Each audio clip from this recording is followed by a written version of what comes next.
CBPAC meeting on Monday, May 18, 2020. Due to the shelter in place and COVID-19, the authority has chosen Zoom as its meeting platform. During the meeting, please mute your mic. If you haven't done so already, please mute your mics now.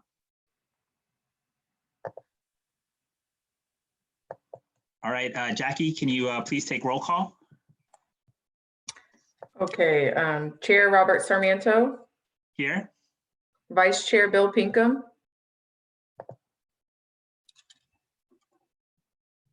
Here. All right. Committee member Sean Dugan. Here.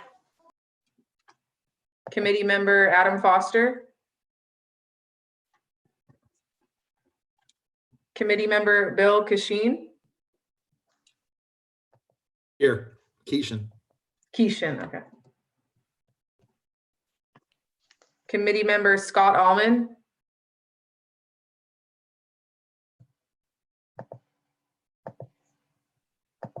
And I believe Lynn Filson is here for Bill, but not in as an official member.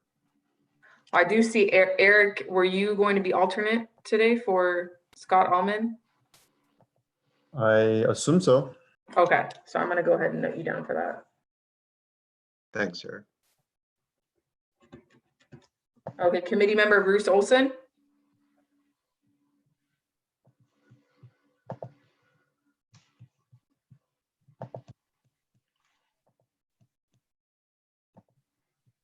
Hi, Oli. Can you unmute yourself? You know what? I think the problem is he's not a co-host. I think so you might have to put him as a co-host so he could unmute himself. I just unmuted myself. Oh, you did? Okay. Okay, Thank you. thanks, Oli. You notice I don't want to get any germs on you. Did you ride your bike to the meeting as I did, Oli? It was raining. I wimped out. Okay, committee member David Germain.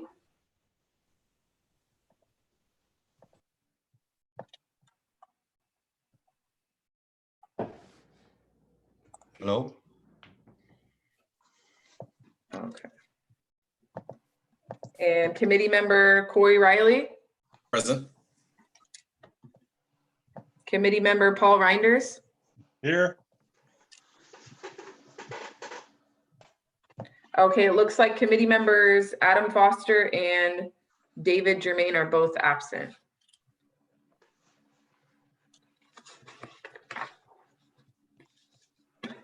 All right, thank you, Jackie. I had some Zoom meeting instructions I should have actually read before we did the roll call, but yeah, it has some instructions just so we know how the procedures for this meeting. I will request any committee questions and comments on an agenda item. If you would like to speak, please raise your hand using the raise hand feature on Zoom. Jackie or I will call upon you. Staff will unmute your mic. After you speak, staff will remute your mic and lower your hand. I will request any public comment. If any public attending the meeting wishes to speak during an agenda item, please raise your hand or press *9 if you are on a phone. Jackie or I will call upon you to speak and unmute your mic. You will have 3 minutes to speak. After 3 minutes, your mic will be automatically muted and your hand will be lowered. If an action is required on an agenda item, the chair will call the vote. Jackie will conduct a roll call vote. When Jackie calls upon you, staff will unmute your mic, you'll vote, and then staff will remute your mic. Does anybody have any questions with those, with anything I just spoke about? I should explain to people who don't know how to raise the hand, how you do that with participants. That's a good question. Let me, You know how to do it? yeah, Jackie or any of the other CCTA staff. I know there's an option. I just don't know off the. You go down to participants, and then you let's see. Because you're a co-host, you may not have that option. Okay. So you, as a co-host, you can unmute yourself though and just butt on in. Okay. All right. Thanks, Matt. Any other questions? I just want to make sure that if iPad 4 is a member or not. It's Can you hear me? It's Dave German. Can you hear me? We Yes, you can. It's David German. Hi, David, thanks for joining. And it is possible to change your name. I don't actually know exactly where the control is on the iPad, but if you should have 3 dots somewhere on your screen, and if you click there, you should be able to rename yourself. Thanks.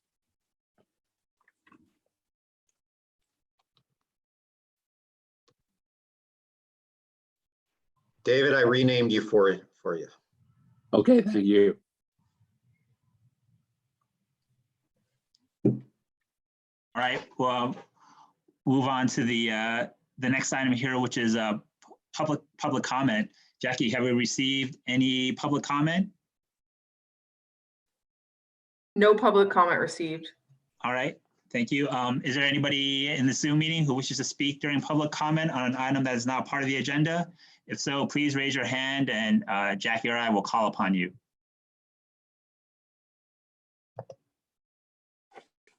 This is Ole. I'm raising my hand. All right, Oli. All right. Allow my 3 minutes to start. The city of Concord is doing a development on the northwest corner of Marsh Drive and Solano Avenue. It's supposed to be a self-storage. It's going to be named, of all things, Airport Self-Storage. They are assuming that the existing curb and gutter are fine on Marsh Drive, which was designed and built during the 1930s, so there is no space for a bicycle lane. Their project abuts the county's project, which is to rebuild the Marsh Drive Bridge over the Walnut Creek flood channel. So I'm concerned that neither party is going to cooperate with one another, and bicyclists are not going to force the developer to move the curb the width of a bicycle lane. And I'd like this entity to weigh in, and I'll bring it up with anybody else you think I should request to intervene. That's the end of my public comment. All right. Thank you, Oli. Any other public comment? All right. Seeing none, we'll move on to the next item, which is election of chair and vice chair. Jackie, if you could ask for any nominations for the chair and vice chair. And this is for 2020. Do we have any nominations for 2020 chair and vice chair for CBPAC? And I guess one thing to keep in mind that since we're already almost pretty much halfway through the 2020 already, it would only really be 2 or 3 more meetings you'd have to chair, just FYI. Okay. Question, are there any rules about term limits or anything like that? There's no limits on it. Could the current chairs and vice chairs also be nominated? Correct. Okay. Who is the vice chair? Vice chair is Bill Pinkham. Oh, okay.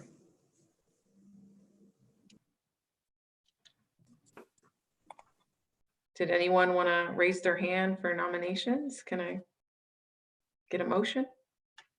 Can we just keep the ones that are already in place? Second. Support that.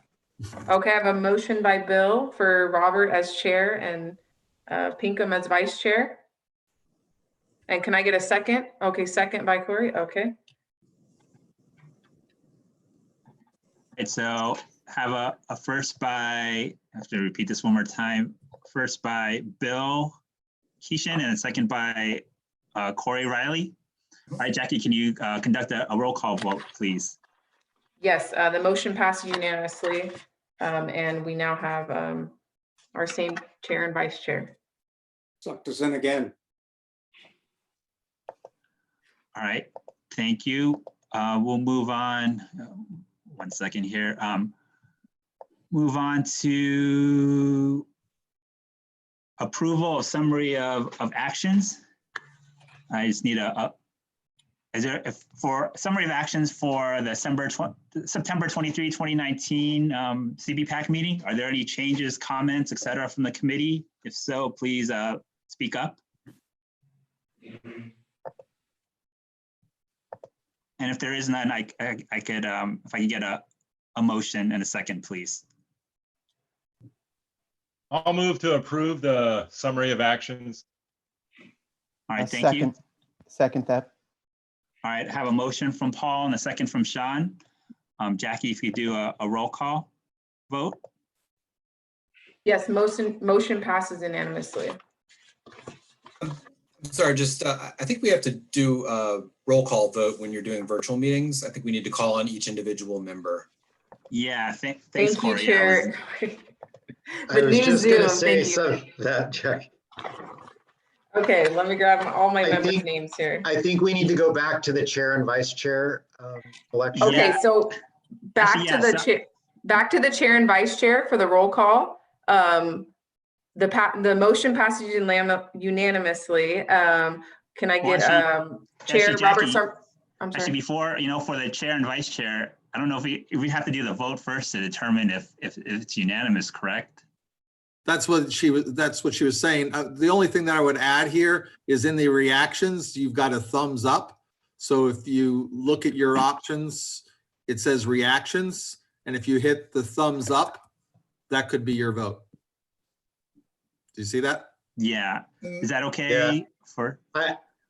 We haven't used that yet. I think we should probably stick with our current protocol that's Okay. come from our clerk of the board. All right.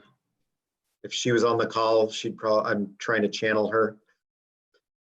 Okay, so I'll do a roll call then. This is gonna be for the item of the chair and vice chair to maintain Robert and Bill's vice chair and chair. So Sean Dugan, Yay.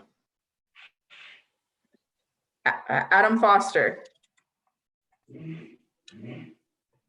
Bill Kishin, Aye, Keishan. thank you. Eric Hugh for Scott Allman, Yes. Bruce Olson, Yes. David Germain, Here, German. Yes. Corey Riley, Aye. Paul Reinders. Aye. Thank you. Okay, motion passes unanimously. All right, Robert, we don't get to vote? Yeah, I think Bill and I are still part of the vote, Jackie. We still, okay. No, I'm just kidding. Okay, wasn't sure how that worked. Yes, all the CBPAC members. Okay, Bill Pinkham Okay. and Chair Robert Sarmiento. Yes, yeah, wasn't sure at first, but I guess I'll say yes. All Thank you. right, Motion thanks, passes Jackie. unanimously. All right, if we could go back to item, one moment here, the approval of summary actions. Jackie, if you could do the same thing too. We have a first and a second, so we just need a roll call vote, please. Yes, okay, so we had a first by Bill That's me. Keishan and a second by Corey Riley. And now I'll do the roll count. Okay, so Chair Robert Sarmiento, Yes. Vice Chair Bill Pinkham, Yes. Committee Member Sean Dugan, Yes. Committee Member Adam Foster, Committee Member Bill Kishin, Aye. Committee Member Eric Hugh for Scott Allman,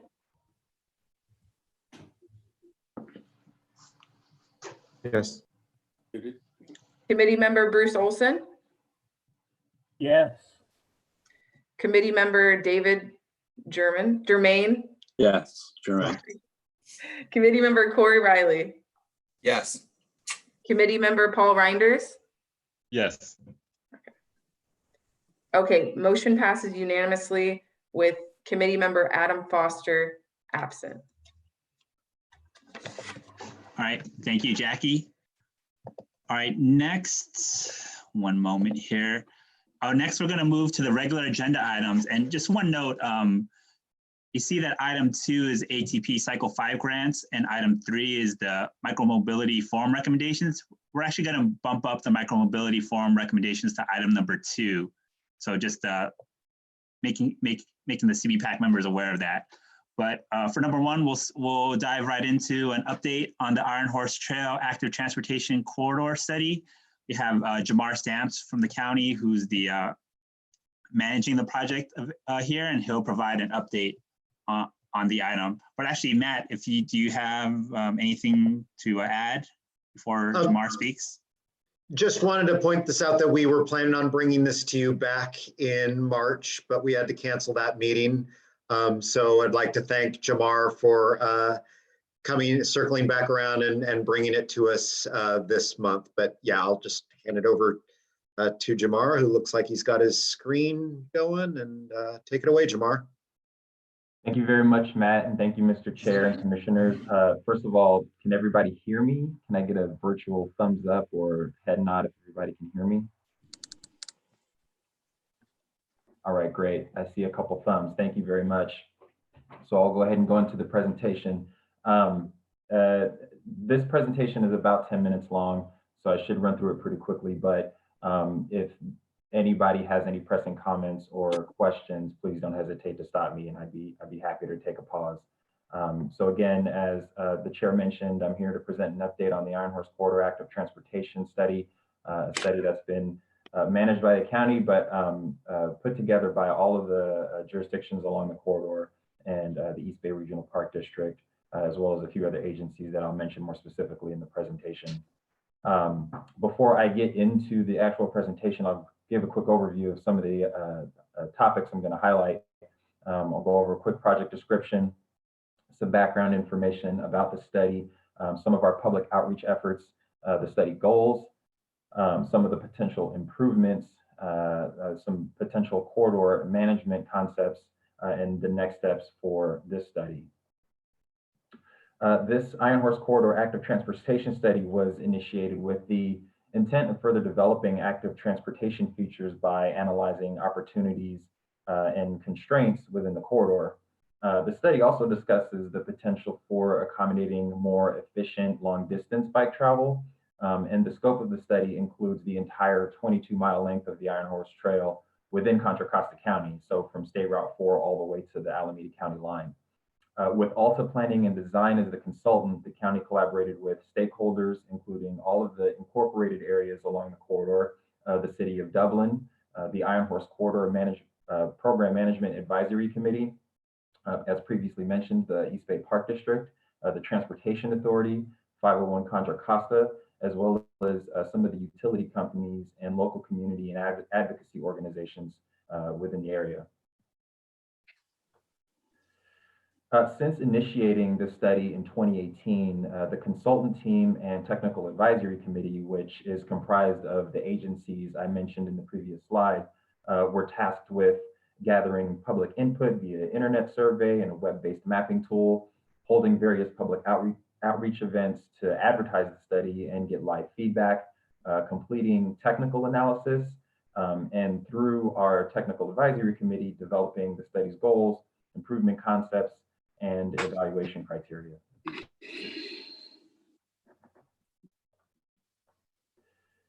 During the spring and summer of 2019, we held about 7 in-person public engagement events throughout the corridor, and a list of some of those events is shown on the slide. The online public engagement web map tool was open from January to August 2019 and gathered over 1,100 unique interactions. We had the ability for people to click on a certain area on the map, whether it be a corridor or an intersection, et cetera, provide a comment, and anyone coming in afterward could either could like that comment. And so there were some comments that gained popularity based on people concurring with them.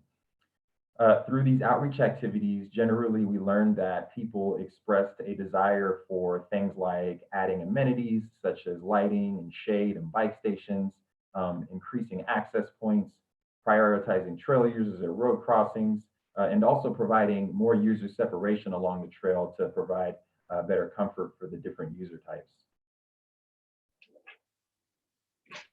So we synthesized this feedback we received to help us refine the study's vision and goals.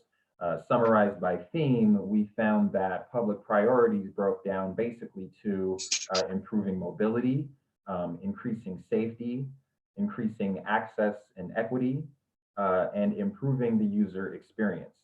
And in addition to this, based on discussions we had with our TAC, we included a fifth goal called Project Synergy. And so working with the aforementioned project goals, the TAC and the consultant team discussed existing and planned improvements sponsored by the local jurisdictions and potential future improvements. We also agreed, because of the scope of this vision, that phasing would likely be necessary. And so we decided to divide the corridor into 15 design segments. Each jurisdiction contains about 2 to 3 project segments, each of them anywhere from approximately a half mile to a mile long. And a data-driven corridor analysis documented how the trail connects the regional networks and adjacent land uses, as well as how it currently serves surrounding communities. And so each segment's proposed projects are intended to improve access to these connections and improve the on-trail experience. In other words, the user separation part, improve intersections, improve access points, both existing and new, and create connections to existing and planned bikeways and trails, and also consider physical constraints within the right-of-way, like the utility companies, the utility easements. And so implementing a coordinated vision will also improve travel for higher speed cyclists by providing an efficient route for faster long distance travel. Really quickly, I'm going to toggle out of the slide presentation to show, if everyone can see this, what a design segment kind of looks like. Mr. Chair, could I get a confirmation from you that you're seeing the segment, or is it still on the slide presentation? Still on the slide presentation. Okay, let me do this again. Sorry about that, bear with me for one moment. Okay, so can you see the example now? Yes, it says, Pleasant Hill Contra Costa Center projects. Is that correct? Okay, great, thank you. Yes, so this is an example straight out of the study of a few of those design segments I mentioned. And so you can see here on this is 2 pages tiled side by side. And on the left-hand side, we basically have a brief description of the design segment itself at the top, and the legend on the left lets you know what the icons inside of the map represent, obviously. And then the more important stuff are what's provided on the right-hand side. And so basically how this works is, like I mentioned, each of the segments contains certain proposed improvements to help achieve the study goals that I mentioned in the project.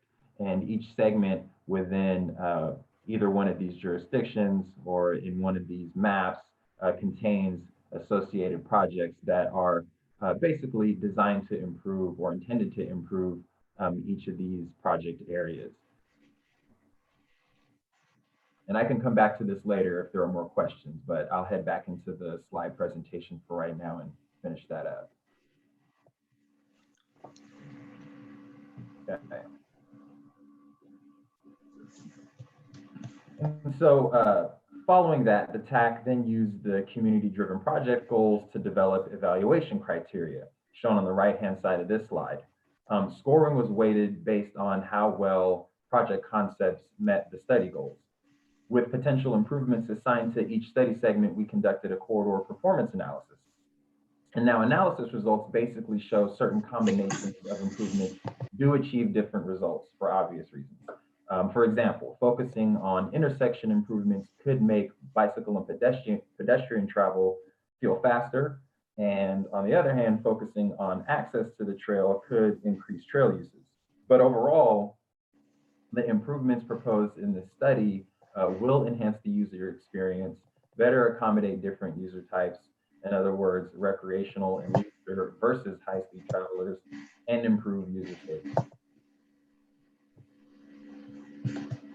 The study also provides a high-level investigation for potential emerging mobility modes, such as shared autonomous vehicles operating on a completely separate facility within the corridor, serving as a potential first mile, last mile connection to fixed route transit or major destinations. The corridor has space for SAV type infrastructure, but in very limited areas, mostly in the widest parts of the corridor, like in the northern part of the corridor in Walnut Creek and Pleasant Hill, and in the very southern part of the corridor, closer to southern Danville and in the San Ramon areas. But ultimately, this study very explicitly indicates that based on TAC discussion and some pretty fervent public input, additional study and extensive public outreach would be necessary to even begin to consider further development of a concept like this. Just for a quick taste of what we experienced during the public comments, what we've received thus far revealed very strident opinions on both sides of the philosophical fence. On the one side, it was believed that shared autonomous vehicles or another type of mass transit should never, ever be considered in the Iron Horse Corridor. And on the other side, we also received comments from different agencies or different organizations that believe that this study actually fails to adequately evaluate providing SAVs or mass transit in the Iron Horse Corridor. So it's kind of all over the place. And then lastly, the study also discusses future corridor management potential. Planning level cost estimates are provided for implementation as well as operation and maintenance, which was a key discussion point for the TAC. But with that, in addition to the management structure that we have now, which is the Iron Horse Corridor Program Management Advisory Committee, the study does indicate that a new management and funding strategy may be necessary to maintain future improvements and also provides examples of what some of those management structures might look like. So as this study moves towards implementation, establishing this new strategy will require a coordinated effort between the corridor stakeholders and the many jurisdictions. And so the draft study was published on January 21st, 2020. We extended the public comment period to Friday, March 13th, and that's when it closed. After the public review period and revisions to the, after the public comment review period, we began revisions to the draft study, and those are currently underway. And the final study we anticipate will be forwarded to the County Board of Supervisors for consideration later this spring or early this summer. And that completes my presentation. I'd be happy to answer any questions. Thank you very much. Thank you, Jamar. Does that, any CB members have any questions or comments for Jamar? Hi, Bill. Yeah, I think I see where you had done some analysis of e-bikes, et cetera, e-scooters. This is going to be a very critical part of our infrastructure concerns in the very near future. I've had probably 2 or 3 people just in the last week ask me about something about e-bikes. How can I get fitted, blah, blah, blah. Bikes, as you know, bike shops are considered essential in this. Now that we've got relatively little traffic, I mean, it's wonderful riding in the streets, right? We're going to see more and more and more e-bikes. It'll be like New York City and some of the other places that have lots of them. And we're going to have all these issues of speed on what would be trails. Usually it's 15 miles an hour max. Everything from the Bay Trail to the trails out in your neck of the woods. We're going to have to address that very seriously and soon because we could have a e-bike juggernaut on our hands, I think, as if the COVID crisis continues for a significant time, and a lot of people think it will. So anyway.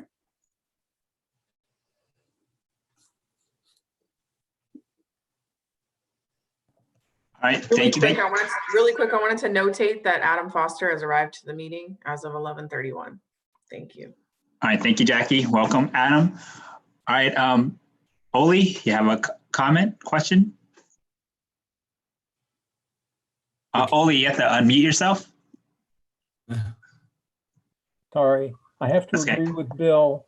The e-bike and e-scooter juggernaut is aiming directly at our regional trails. And if we, I don't know what we're going to do, but the pedestrians will go away if we have a lot of 28-mile-an-hour e-bikes racing up and down our green space. I don't know how we're going to fix that, but we want to keep both users using. So a question, is there a speed limit on the trail now? Yeah. 20 miles an hour, I think, is the speed limit. Is it Hi, enforced? through the chair, this is Sean Dugan. The speed limit is actually 15 miles an hour on the Iron Horse Trail. The Park District completed a pilot study in 2018, I believe it was finally finished, and we updated our ordinance to allow e-bikes, certain classes of e-bikes, the pedal assist that go about 15 miles an hour, to be allowed on the Contra Costa Canal Trail, the Delta Dianza Trail, the Iron Horse Trail, the Alameda Creek Trail. But we did not change the ordinance for the Bay Trail because there were so many jurisdictions that did not want e-bikes on the trail. But they are current, class 1 and 2 are currently allowed. We also did surveys and asked people their reactions to a change in the ordinance and monitored who was using e-bikes. And at the time, and I'm not disagreeing that this is going to become more popular, but at the time it wasn't as big of a deal as you would have thought. There were hardly any e-bikes on the trail, and people were not that reactive to it. They weren't that concerned. Maybe it was too new. Maybe it was too early. I don't know. But a similar pilot investigation needs to happen with e-scooters as well, and that's something that the Park District is also thinking about it right now. So. All right, thank you, Sean. Bill Keeshan, you have a question, comment?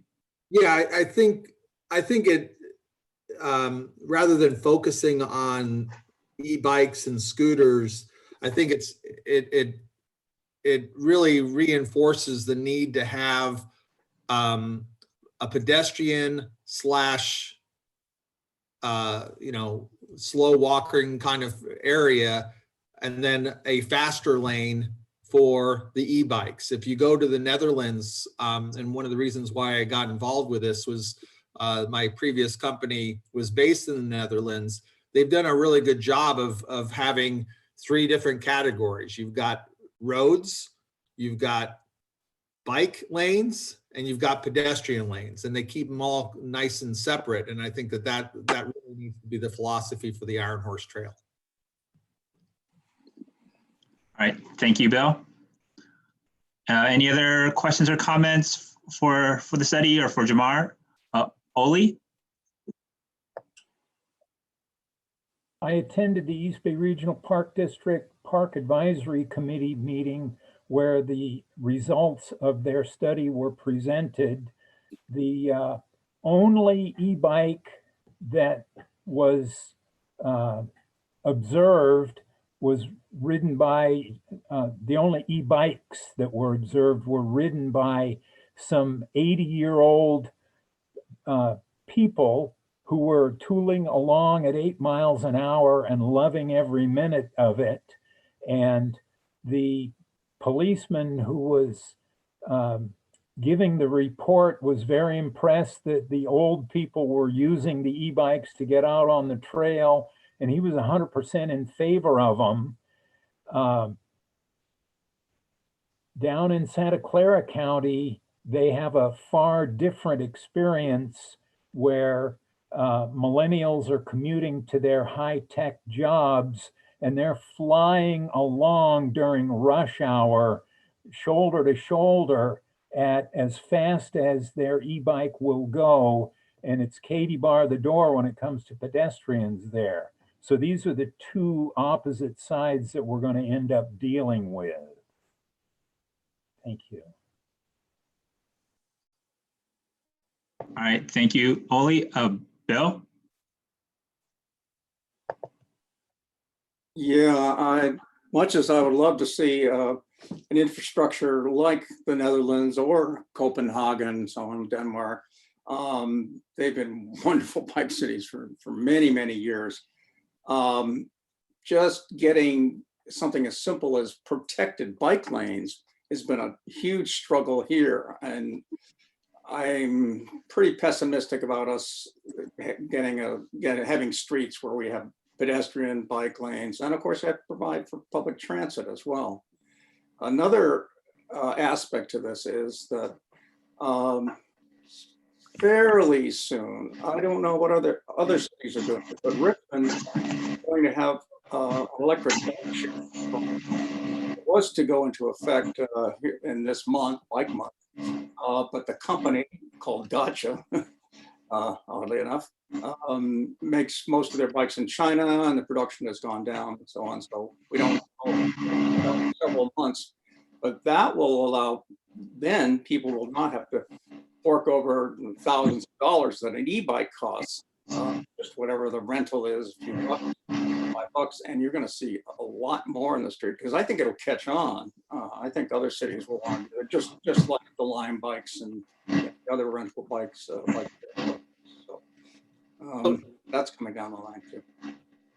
I guess I just wanted to just, I think that there are definitely different issues. In this case, I think we were just talking about the Iron Horse Trail, and we have a marvelous opportunity to have a twin infrastructure supporting both the pedestrians and the bikes. And as an I'm an e-bike rider, and I can tell you, it makes me far more better for the environment.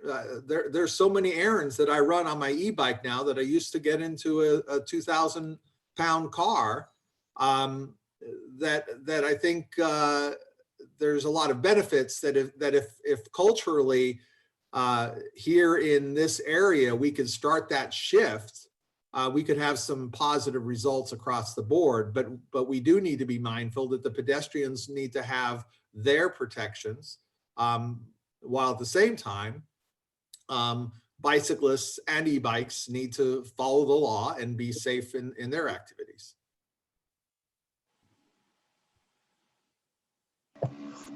Hi, Sean. Hi, thanks. I can't seem to find the raise your hand button anymore in the participants link, but I'll just do it like the old way. Yeah, I will just chime in here too. We have seen, like, when any city is doing work or building a park next to the Iron Horse Trail or whatnot, the community is typically in favor of having separate facilities. The standard that we always have had is the 10-foot wide trail that's paved with 2-foot shoulders on the side. That 2-foot shoulder is meant to be for joggers and horses and things like that. And as I think we all can agree, that's just not going to cut it anymore. So I just wanted to, I think that I want to applaud the county for doing this study, because we wrote a support letter for this study looking into separating bikes and pedestrians just as we're discussing. And I think this is a great step towards determining if that's possible. Of course, I have to speak for the Park District's concerns.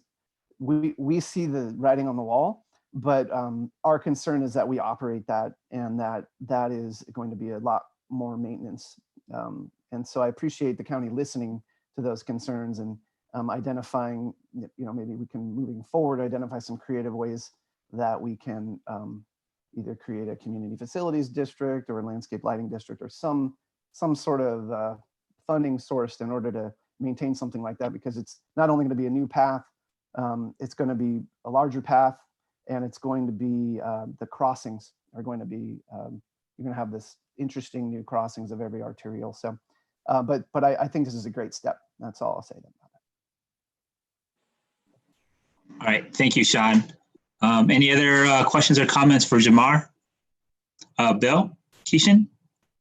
One last comment, and it's more based on the observation. I was at the Alamo meeting, which was pretty contentious. Alamo definitely seems to have their own very, I think, conservative approach to what happens on the Iron Horse Trail. But I think coming out of that meeting, I think a best practice emerges that we need to, and this is directed at Jamar, we need to find a better way to reach the public. No longer is it acceptable to just put something out on a website and hope that everybody sees it. So we need to maybe be aggressive about Twitter and Nextdoor and those kind of venues to get your messages out, because the perception is that this stuff is happening in the back rooms, and that not enough effort is being made. And of course it's false, but perception's reality. So I guess my recommendation is that we take a look at better communications strategies for getting these kind of messages out to the public. Mr. Chair, this is Jamar, and committee member Keisha and I wholeheartedly agree. That meeting did, not just that meeting, but comments overall we received did make us more aware of where some of our communication shortfalls are. And so, you know, not just with this project, but with any other project we do in the future, and especially given our current situation, we're going to definitely take better steps to make sure that, you know, we use many more avenues to reach the public. But thank you for that comment. I think reiterating it and continuing to remember that is very important.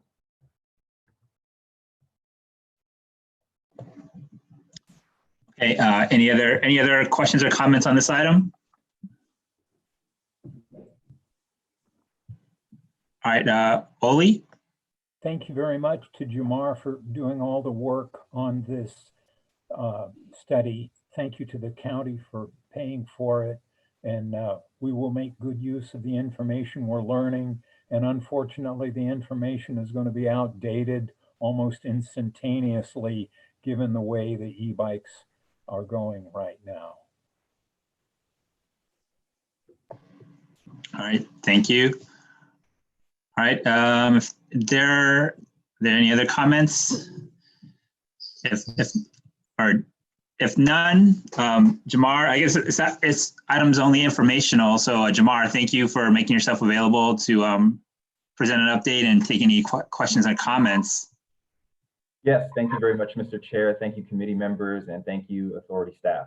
Very much appreciated. Yeah, thank you. All right, we'll move on to the next item. As I mentioned, we want to bump up the Contra Costa Micromobility Forum recommendations. So CCCA staff just seeking feedback on recommendations presented in the memo titled Micromobility White Paper #2. And you have CCTA staff, Matt Kelly, will provide an update on this item. Matt? I'm noticing Bill Pinkham is raising his hand, Chair. Sorry. My apologies. Just a quick thing. Did something on a Zoom meeting the other day, which made sense. And we took a 5-minute break halfway through, and people could stretch. I asked Jackie if the county would bring us out some sandwiches, but unfortunately didn't get anywhere there. But I don't know, you can do it or not. Get your sandwiches? But yeah. Yeah. I would recommend turning off your camera and stretching during the meeting. You could, yeah, you can do it that way, sure. You know what, Bill, I'll check in because it's right now it's 11:50. You know, maybe around after this item, if people want to stretch, we could, or take a break. I'll bring it up after this item. Just a suggestion. All right, thank you. I have a cat in my lap, so I'm not going to be able to get up. Sorry. I'm here for forever, I guess. All right, Matt, if you want to. Yeah. Thank you, Chair. Couple reasons why I didn't want to break right now. I think this item, or the last item, flows very good into this item, and let's keep the conversation going. Also, we're paying a consultant to be here for this next item, so we want to, get our money's worth. So anyway, I'm going to turn it over to David Early, who is the authority's planning on-call consultant.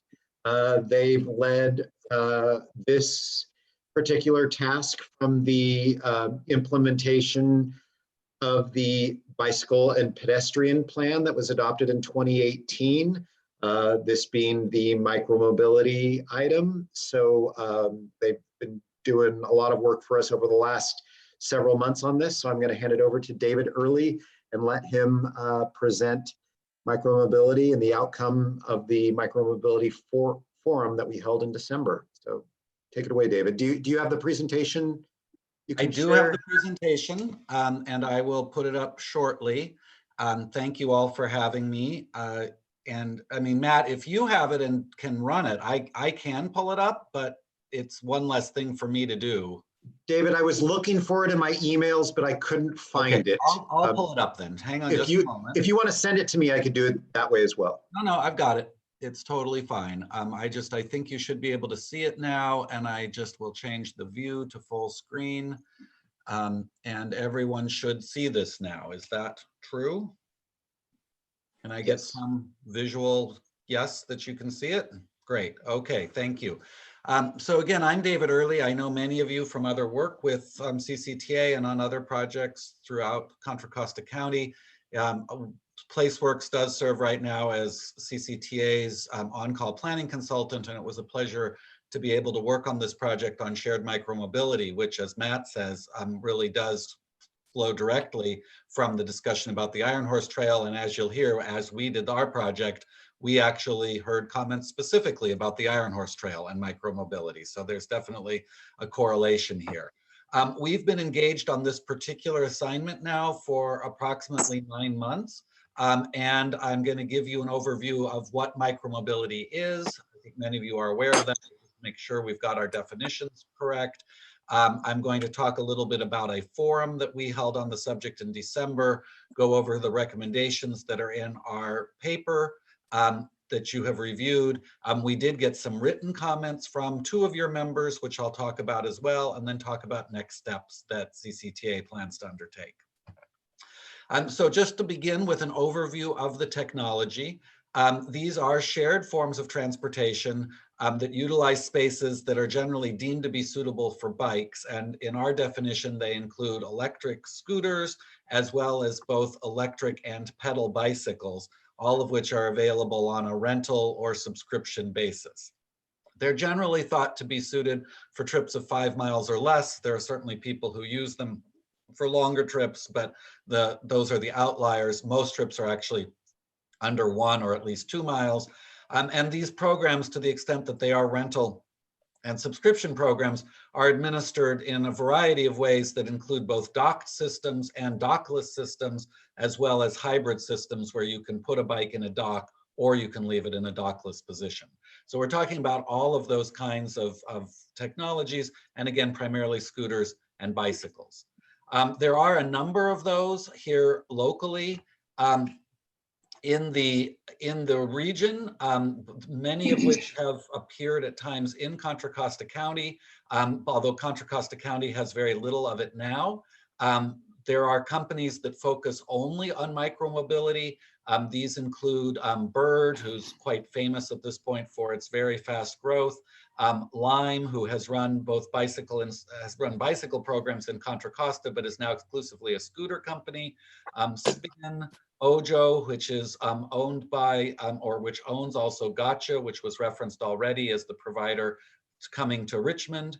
You have vertically integrated mobility providers, including Lyft and Uber, both of whom have subsidiaries now, Bay Wheels and Jump, who provide bikes and scooters as well. You have corporate systems where large corporations such as Facebook and in Contra Costa County, Bishop Ranch, bring providers onto their campus. And you have shared technology platforms, which are really focusing on creating software technology to administer these programs, but because they want to test out their technologies, they are also running hardware programs where they provide the services. And those are, for instance, Clever and what's called Social Bikes, or SOBI is their sometimes trade name. So a lot of different providers in the marketplace having a variety of different business models.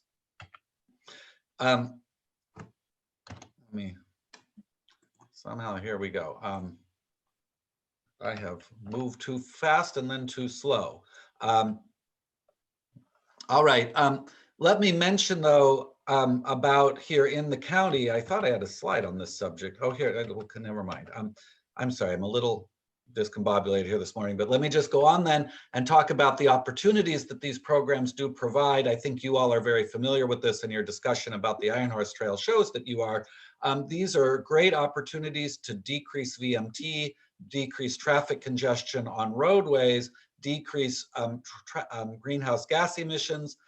They can alleviate parking and kiss and ride needs at transit stations, because a person can come in with this technology and then deposit it, and someone else can even take it away again, so it doesn't even need to be stored there. And it does fill the first mile, last mile issue with trips to transit stops and stations, allowing people to get out of their cars and make a trip, whether it's getting from their home to the transit station or from the transit station to a place of work. So there's a lot of opportunities here. You all have already talked about some of the challenges as well, which are listed on this slide. Some of the ones you already talked about this morning are down a little farther on the list. But I would mention that there have been issues already identified with equity. That is, that these micromobility, particularly private micromobility companies, seem to want to roll out their technologies, perhaps not surprisingly, in areas that are higher income, where there are larger numbers of people likely to purchase or rent the technology. It's also the case that we find that men are more likely to use these technologies than women, probably because they feel more comfortable with some of the safety issues. There are big issues with improper storage, people dropping them on a sidewalk or creating barriers, particularly when they're not using them and they leave them after finished using them. There has been quite a bit of information about the short operational life of particularly the scooters. At the outset of this industry a year or two ago, some of the scooters were found to be disposed of by the companies after just 1 to 3 months of use because of the heavy usage and the very light construction. The companies are now trying to address that with more robust construction, but it is still an issue. There are safety issues, low helmet usage, having relatively high injury rates. Ole, I think, already talked about pedestrians, both actual and perceived safety conflicts with these technologies, particularly when they're moving at high speeds. We have murky regulatory authority. Many cities don't have ordinances to talk about how to regulate these. In some cases, regulations and ordinances might be conflicting either inside of a jurisdiction or from one jurisdiction boundary to another. And finally, these technologies can be difficult to attract into some communities that want them. And certainly in Contra Costa, we're seeing this, although I recognize that there's a mixed set of desires about these technologies. Those communities that really want them have also at times found it difficult to attract them to come into their communities. So with all that said, let me talk a little bit about what does attract the providers into the neighborhood, into the communities. First is density. You see these primarily programs today in the denser communities of the Bay Area, particularly San Francisco, Oakland, Berkeley, and San Jose's downtown. Those are places where you have a density of both residents and employees who can utilize them. Density does also equate to a density of younger people. Someone earlier mentioned millennials are certainly the demographic who are most receptive to this technology. And that's where you find the companies, the private companies, most wanting to deploy them. Good bike infrastructure that already exists is also a significant attractor. Having funding available to help support these programs is very important in some cases, particularly where densities or usership are lower. You have a need for a consistent regulatory framework, both within a jurisdiction and across jurisdictional boundaries. And some of the companies at least will look for a desire for minimal competition. That is, that they can have a license, or they can know that there will only be 2 or 3 other players in the marketplace, rather than an infinite number of competitors able to come into a specific marketplace. So these are all issues that can be addressed if communities want to bring these technologies within their own boundaries. Within Contra Costa County, there have been 2 programs already in the past, which I think you all are familiar with. These were both run by Lime Bike and were undocked bike programs. You see examples in the upper picture here. Lime Bike did close those programs and subsequently went out of the bike business altogether. They're now named simply Lime, and they're running only scooters. There is one program that the only program I'm aware of in the county right now is the Bishop Ranch program of docked bicycles. Tenants with or users within Bishop Ranch can actually take these bikes off campus, but they must return them at a later time to a dock on the Bishop Ranch campus. And there are 3 programs pending right now. We already heard about the Richmond program to be run by Gotcha, a hybrid electric bike share program that is funded through a grant by MTC. It's not a privately funded pay-as-you-go program, but actually does have public subsidy. And I was not aware of this, but what Bill said just now was that it has not yet been deployed due to supply chain issues. The city of Walnut Creek is also developing a scooter share pilot program. As of the beginning of this year, they were in the final stages of finishing that program. We might hear more about that today, I think. And then finally, MTC has also funded a Richmond to San Rafael e-bike commuting program, which is just in the early stages of being rolled out. We did hold a forum on this question on December 4th of last year. We wanted to hold this both to allow our jurisdictional partners to learn about what's happening with micromobility in Contra Costa, and then to be able to gauge the level of interest in pursuing shared micromobility systems. And we had panels by 2 groups. We first had jurisdictions and agencies come and speak. We had Kirby Olson from the city of Oakland, Ozzie Arce from the city of Walnut Creek, and Heath Maddox, who is now with BART, but actually rolled out the shared micromobility program for the city and county of San Francisco up until about a year ago when he switched jobs from San Francisco to BART. So that was a very knowledgeable panel talking about programs both in Contra Costa, that is in Walnut Creek, but also at BART, at Oakland, and San Francisco. And then we had a provider panel, folks from the industry, and we had representatives from Lime, from Hopper, and Clever, who spoke about what their companies are looking for as they think about rolling new programs out in Contra Costa and elsewhere. It was a great panel, great set of discussions, and great interactive discussion with all our jurisdiction participants at the forum as well. Recommendations that came from the forum and that are now embodied in the working paper number 2 that you all have reviewed are first to establish a Contra Costa Micromobility Working Group to work with Bay Wheels, which already, as I mentioned, is deployed in San Francisco, Oakland, Berkeley, and also San Jose, to see if they can also start to deploy in some of Contra Costa's areas, perhaps the denser downtown areas such as Walnut Creek, Concord, or Richmond might be some of the first, but looking for that deployment as it might proceed. Working to attract new micromobility programs, possibly even considering some financial support or grant funding, which is available both from MTC and at the state level. Creating a model ordinance and regulatory program that could be available to cities to adopt, and then to facilitate agency coordination. And obviously East Bay Regional Park District would be one of those with whom we would coordinate. You've already talked about that today, and also coordinating with BART and the bus providers as well. We did publish this paper in a draft form, and we did receive some comments from both WCTAC and East Bay Regional Park District, both of whom supported moving forward with the model ordinance. suggested that your committee might act as the micromobility working group, which I thought was a very interesting idea. And WCTAC suggested that they're not in favor of at least local government subsidizing these micromobility programs or providing any exclusivity agreements. We did also hear from East Bay Regional Park District wanting to participate in a working group and being very interested in talking further about how to allow micromobility even more onto East Bay Park facilities, but noting, as Sean already did, that this would pose staffing as well as infrastructure issues. That's pretty much the end of my presentation. CCTA's next steps are to continue to gauge interest on micromobility implementation, meeting with CCTA committees and the board, particularly to discuss coordination among agencies and developing the model ordinance and regulatory programs. But one of the things that Matt and I would like today is to hear from all of you about any particular items that show up in our white paper or that I've mentioned today that you would like to see CCTA consider. And that ends my presentation. I did want to mention that I think Carrie Stone, my colleague from PlaceWorks, has joined us. She's been one of the primary authors of this paper, and she will be here to answer any questions as well, but even more importantly, to take notes of the comments that you all have so we can be sure to cover those as we move forward on this work.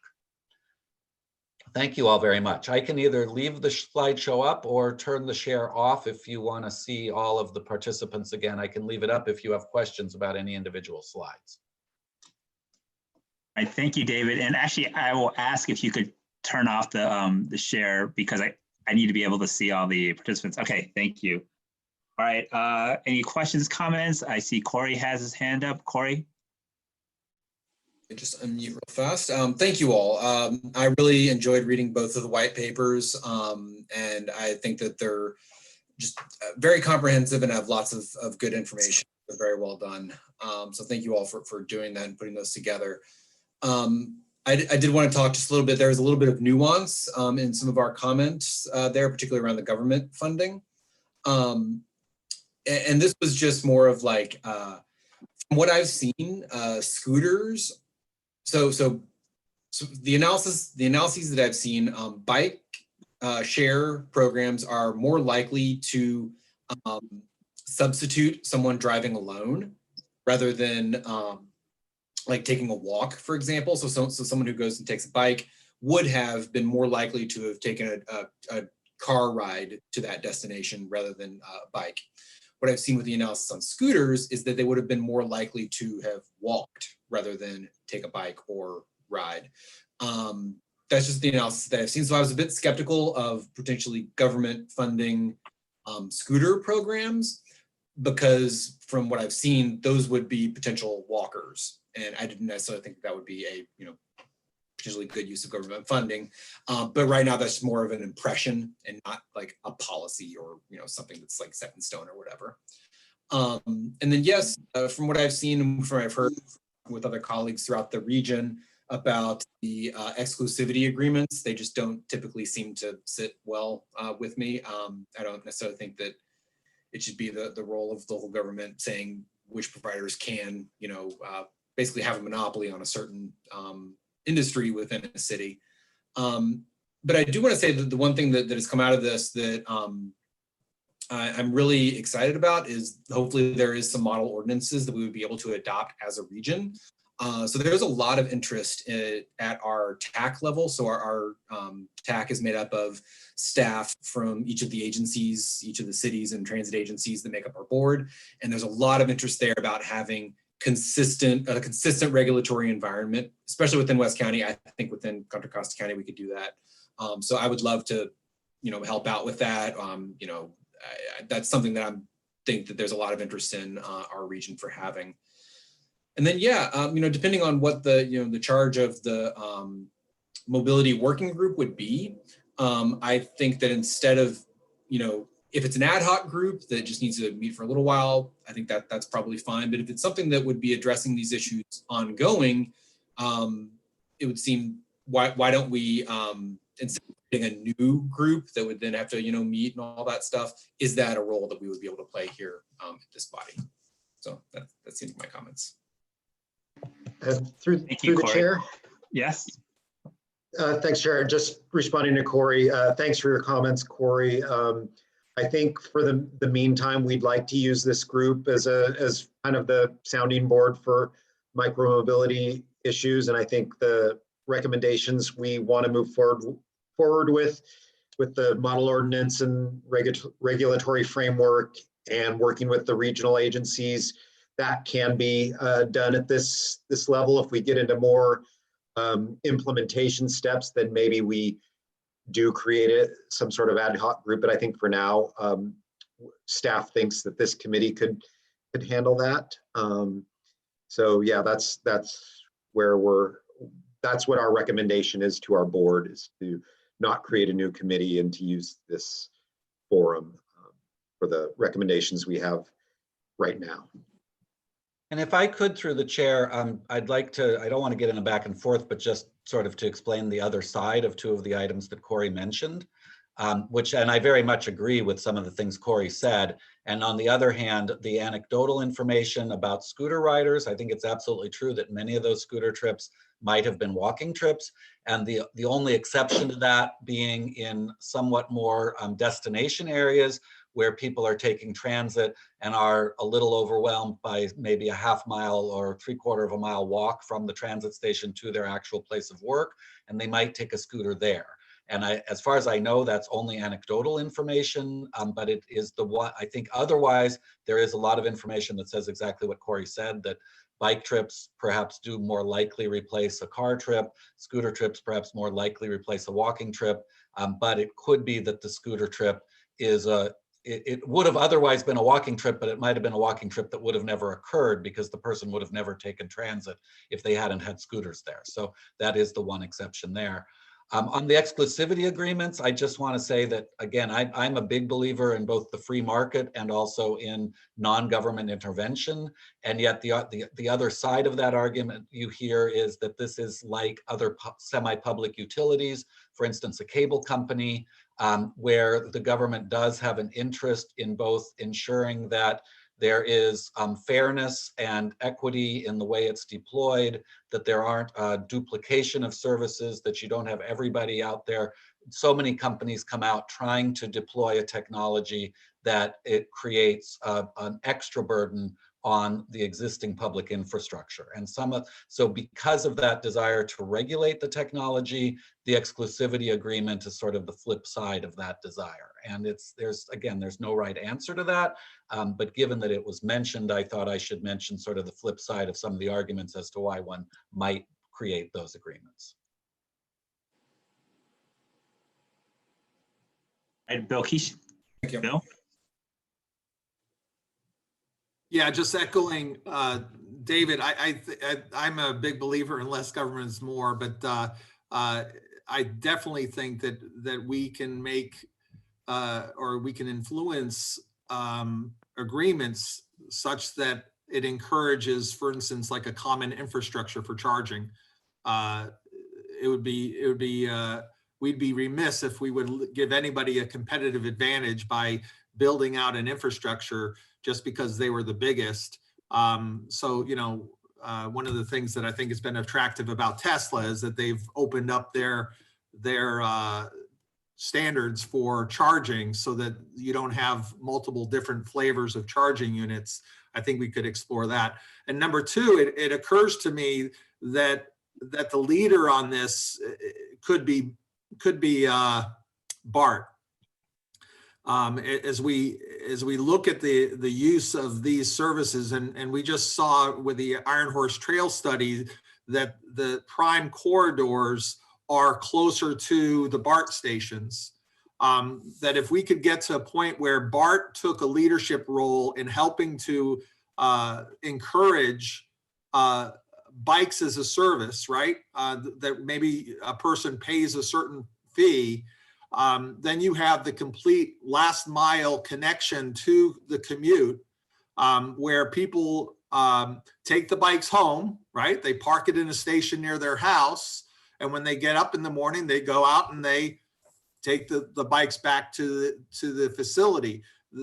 This technology, at least in the early stages, is only going to work I think it'll be optimal to work in a scenario where you have just 2 points, 2 major points of going to a certain place and returning to a certain place to make this work. What seems to be failing is this just leave the scooters wherever you want kind of mentality, because that never really works, and it just kind of litters the roadways. So it would be really interesting to build on the relationship with BART, to have them take a leadership role, that they could build an infrastructure that could support maybe a rear train that allows for the transport of the bikes, and would give people the ability to go completely from near their house to the BART station, to their work, and then take a bike out to the office. That could be the ultimate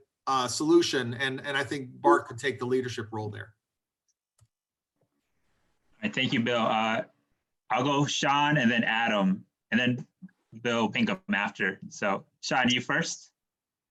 I really appreciate this white paper and the discussion. And I'm having some issues with my video, so if I'm blotchy, sorry everyone. I just have a couple questions, I think probably for you, David. Good to see you. I haven't seen you in like 4 years. Let me just bring it up here. So it's my understanding from this study and then our own kind of research that it really is, what's going to attract a company to come and even have scooters in the first place or operate is the bottom line, right? It's gonna have to pencil out for them. And that's where I thought, some subsidization, it actually might be necessary to even get scooter companies to come, because so my question for you, and I have a follow-up one, is maybe I'll just list it out, is what it looks like Walnut Creek is probably the most dense city that's likely to have and operate a scooter or attract a scooter company. But in your research, what other cities do you think they'd work in? And then also just my second question is are you aware of any discussions at a legislative level regarding helmet use and scooters and the law being changed? Because again, in our research, we've discovered, like, obviously companies don't want there to be a law for people to have to wear helmets on e-scooters, because then maybe less people will use them. So anyway, we're concerned about the safety aspects on the trails and things. So thank you. Yeah, those are both excellent and thorny questions. So forgive me if I babble on a long time about either of them. But taking the helmet question first, the very short answer is I'm not aware of any state legislation that's going to require helmets. Several of the providers are working on a rental scooter design that has a helmet built in, if you will, or attached, so that they would then, and I think did we lose Sean altogether? Oh no, there's Sean. I see your picture at least still. Sorry, no, my video. I want to make sure you could at least hear me. Since I can hear you. So I think there are examples out there of the providers trying to sort of head off the regulators at the pass by putting a helmet on every scooter so that it would be available to people. All the providers will also say to you, you should wear a helmet while you're wearing it. There are local ordinances that require helmets to be worn. And I think all of us who's observed these technologies know that very few people who ride a scooter actually wear a helmet. So I don't know how this is going to move forward. I'll say for myself, I've ridden these scooters quite a bit, and I wouldn't want to have to carry a helmet around with me in order to be able to ride the scooter.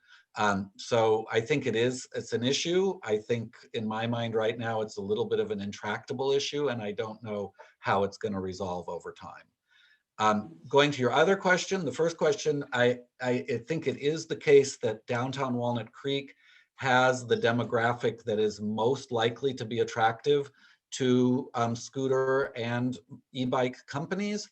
I know that the city, and I believe the city's not represented here today. Is that true?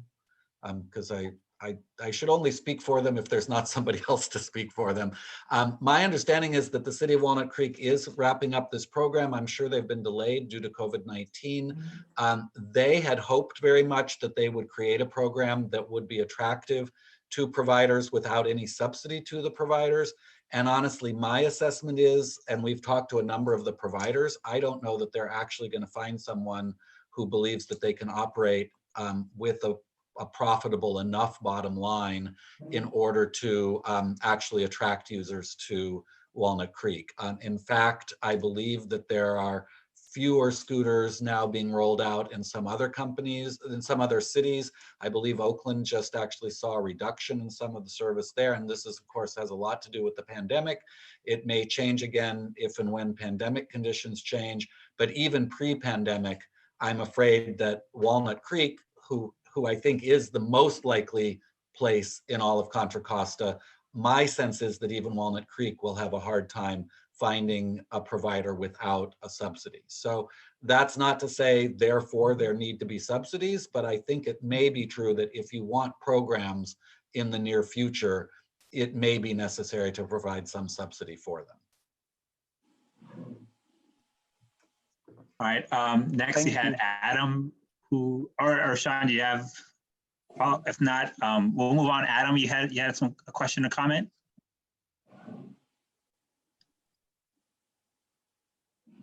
And Adam, I think you have to unmute yourself. Yep, okay, I was just unmuted. First off, Carrie, David, Matt, and CCTA staff, thanks so much for the white paper. This is a very thoughtful starting point, and I think a very valuable document. I thought I'd start off with, I think Bill Keeshan's comment about having BART be involved in this is a really good one. I don't know where they are with their staffing and station access right now, but I think that would be a valuable way to integrate these. Secondly, I think having the regulations would be really helpful for cities. I represent SWAT, but I know in the La Miranda area, when some cities were looking into bike share and scooter share in the past, because there was a lot of research to be done on best management practices as far as putting regulations in place, it slowed down and made it ultimately so these programs didn't come to La Miranda, which was unfortunate. As far as the subsidies and the point Corey brings up, I agree about the scooters. I see scooters more as an economic development tool than a transportation tool, and I could learn more in that area still. I've ridden them a little bit, but I live on a hill in Walnut Creek, and I wouldn't take a scooter to BART, but I would ride a bike. I do think that subsidies could be necessary, and I would support them just for bikes, not for scooters. One of the benefits that we have here in Contra Costa County is there are a number of areas around us that have already embarked on doing micromobility, particularly bike share. And I think we see, at least from my observations in San Francisco, a pretty good program with docked bicycles that I know isn't fully funded by the private sector. So I do think that it could be very valuable for CCTA to look into coming up with regulations that cities that choose to participate could work off of, and look into ways on how to make this sort of technology pencil because of the huge VMT benefit that I think it has to our region as a whole. That's all I have for now. All right, thank you, Adam. Next we'll go to Bill, and then I have some comments after. So Bill. Yeah, a couple of quick points. So one, BART, you can't have, BART does not do a separate bike car, or in this case, a powered scooter car or something, because they move trains around all day. They switch cars, sometimes they're in the front, sometimes in the back, and it just simply wouldn't work. It's not like Caltrans, which has separate bike cars. And as far as them being in charge of the program, we'll have to see about that. They've just been so hammered that they're going to take a while to recover. But the main thing I wanted to talk about was social equity. As been pointed out, there's very little bike share in poorer areas. In Vancouver, what used to happen was, I don't know if it's still true, if you enrolled in one of their colleges or universities and so on, you got a free transit pass for all forms of transit, mostly buses, and I think they had trains. We may not be able to do that here, and I know people don't like the government interference, but if we're going to be able to encourage people in the poor areas to do that, maybe some kind of specially discounted Clipper card or whatever the card is necessary to open the dock, I think would be in order. And then once that happens and these become well known, then there'd be much less chance of vandalism, and people would be, when people are riding them on a regular basis. But I think we really need to consider that. We're a pretty white group here and from fairly affluent areas. And we have to keep that in mind, that we don't have representatives from those sorts of places. So anyway.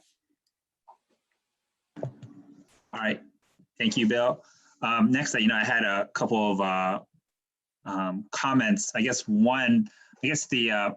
and people already mentioned about funding, and I guess I'm leaning I was originally going to say, I'm curious why these companies would need funding, considering they're backed by, venture capitalists, and they probably have all sorts of funding available to them, more so than, not like our local jurisdictions have money lying around that they could use, readily available usually. But so I guess I'm kind of torn hearing, from others that, maybe local government will have to pony up some funds. I guess my concern with that would be, given how these companies are, that, they come really quick and they could go in an instant. So just, using government funds for a company that could bail out at any time, that's my concern about the funding.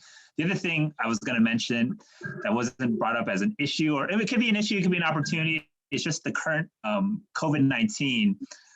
I can foresee people being, at least for me, I'd be wary of using, a scooter or a shared scooter or bike, given, I don't know, lack of a better term, like germs on the bike, or the scooter, things like that. So I wonder how the companies the operators can ensure, our health and safety when using, a device that's been shared with other people. But I guess an opportunity I see as well is, a lot of, and I'm not sure if it's being done in any jurisdiction in the county yet, is, a lot of cities are pushing for, slow streets and, temporarily closing roads to provide more space for pedestrians and bicyclists. I wonder if that could work in favor of, introducing, more bike share, scooter share in the near future. So those are some of my comments on the topic. And Robert, I know you've got some people with questions. Just wanted to comment on that real quick. That was kind of why we picked the recommendations that we did, based on committee member feedback and what we thought made sense, working kind of in the background on this regulatory framework, which would hopefully deal with some of those cost issues to the cities, and things we could do in the meantime while people are kind of scared off on sharing devices. When we come out of that and people are more open to sharing, and the providers are actually back in kind of the business model they were before COVID broke out, that by having these frameworks and ordinances in place and doing our discussions with the regional agencies, be it BART, East Bay Parks, and others, that when we get to the other side of this, that we have the framework in place so that cities could move forward in their discussions with these operators. That was kind of our goal, that, because we know now isn't necessarily the best time to start discussing actual operations with the providers, for at least for a lot of you. So that was kind of our rationale for picking those two recommendations to move forward now. All right, understood. Thanks, Matt. We have Eric, and then after we'll do Oli. So Eric first, and then Oli after. Oh, thank you. Nice presentation, David. Kind of our, because we know now.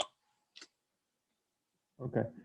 I guess a couple of thoughts for me. The biggest one is there's obviously a lot of challenges and obstacles that needs to be overcome if we were to ever have some kind of a program, micromobility program in the cities. My take has always been there needs to be a countywide, or at least a larger regional program, for the sake of consistency, and also for the sake of economic, like you said, it has to pencil out for the providers. And I think it has to be a large enough area from a financial and practical standpoint for any program in the county to work. And that's why I've always thought that CCTA might be able to take a lead potentially on that front of it, but that's to be discussed. My biggest question is, do we even know the different cities are even interested, enough cities to be interested, and who's to outreach to them? I mean, I know the staff level, we all have different experiences and we're more or less for this, for something like this, but does the various planning commissions and city councils, have they been briefed? Have they even been approached? Do we have a plan of attack on educating them and all of that? Because without their support, I mean, this thing will never take off. And you need to have enough of them in a close enough area for any potential program to even take shape. So that was my first question. And because without that, I mean, there are a whole bunch of other issues that will have to take place, including infrastructure design, which is a whole nother animal. I mean, I've logged hundreds of miles on the e-scooter by now because I own one. And I can say our minimum design standards for roadways is not micromobility friendly. And that's a whole nother discussion where it's completely separate potentially, but without that political traction, I don't know where this might go, or it goes anywhere. All right, thank you. I don't know if Corey wanted to respond to that question in particular. I can also take a stab, and I'm sure Matt would also. But Yeah, you can go first. Well, I like some of my experience with my cities. But go ahead. Yeah, and I'd love to hear that too. My short answer is yes. I think Eric already responded to this or mentioned this, that at the staff level, my sense is that most city staffs are pretty supportive. And I'm not aware of any cities that have gone up to their planning or transportation commissions or city councils, other than, of course, Richmond has accepted the funds for the Gotcha program. Walnut Creek did roll out the technology previously, as did El Cerrito, and Walnut Creek is currently developing this model ordinance and program, and that I know is with their decision maker support already. But other than those few examples, I'm not aware of individual jurisdictions that have gone to their commissions or decision makers. And that's something that I can say for Pleasant Hill as well, is on the staff level. Obviously, I'm very much personally for such a program, but I know my council almost are shunning the idea or shunning the topic just because of everything that everybody reads about regarding micromobility, all the headaches and stuff like that. And so it's almost something that they don't want to talk about. And so again, as a group and also at a staff level, we can talk all we want, but without their support. And I really believe that it has to be one of those top-down actions, just because of all the barriers and all the change in habits that we're trying to instill for this program to really succeed. And it takes that backing. Yeah, I think in that sense, it probably would be part of the overall groundwork we would be laying, would be to put together some presentations and go to the appropriate commissions and then ultimately the city and town councils to educate them about the benefits, to answer some of their questions about their concerns, to let them know how those concerns that have occurred, where they've already happened in other cities, what are cities doing about that, to eliminate the clutter, to regulate the programs, because there are a lot of success stories out there now, but I think you're right that many of the city councils and commissions would need to be educated about those successes. All right, Corey, and then Oli. I think that would also go well with having some model language to create that, uniform regulatory regulatory environment. There is a lot of interest in West County. Like you said, El Cerrito had Lime at one point, and Richmond is getting Gotcha. San Pablo is also very interested in getting something going there. And so those are the three cities that are in the more, flatland area of West County. And so that would be, I think a great sort of unified front to do this in West County. And they're all, their geographies are all overlapping and all that. One side of the street is El Cerrito and the other side of the street is Richmond. And so I think that they would be really interested in doing that. And I think that their councils are also very supportive. All right, thank you. Oli? I attended this meeting in December. and was very impressed with the panelists. And I tried to keep my finger on the pulse of the people in the audience. And I came away with the distinct feeling that the audience was divided into two segments. One was staff who were worried about what we were trying to cram down their throats as a function of what it was going to cost their city in money and cost their city in staff time. And then the other half of the room was enthusiasts. And I would have to say that Eric is our golden boy here, because not only is he staff, but he's also a user of micromobility. So I would suggest that we strongly listen to what he has to say, because he comes from both sides of this divide. All right, thank you, Oli. Bill Keeshan? Yeah, just add one more thing. I think in looking at what the BART folks have done, I'm sorry, the Iron Horse folks have done in terms of identifying zones that are optimal, I think that that's something that we could apply on a countywide basis, is to figure out areas that would be optimal for micromobility and go with those safe zones, you know, as a starting point, rather than try to boil the ocean and make a program available across the board. Identify key roadways or alleyways that would be optimal, and then work through that as the starting point. All right, thank you, Bill. Any other questions or comments? Is there anybody from the public who has questions, comments? I think Adam has a hand raised. Oh, Adam, sorry, I missed that. Yeah, Adam, go ahead.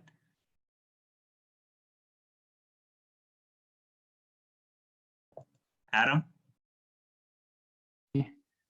Sorry, it looks like someone has to allow me to unmute myself before I'm allowed to talk. Two quick follow-ups. One, I do know that Concord, their BPAC discussed bike share. So I think that's when Lime was sort of fading. So they have had discussions, but as far as the political hurdle goes, I think the point that's been made about the amount of education that needs to go into this sort of discussion for it to be productive is a very good one. And I might suggest that perhaps the CCTA board, given their depth of knowledge as it relates to transportation goes, and that they are elected officials, it could be a good body to opine on this sort of thing and have a thorough discussion that then can be relayed to the different councils to help further this. That would be my discussion as a next step, rather than having each individual jurisdiction try to take it on and hear back from staff members as to what was said. I'll just say, just to respond to Adam, I'll just say the board,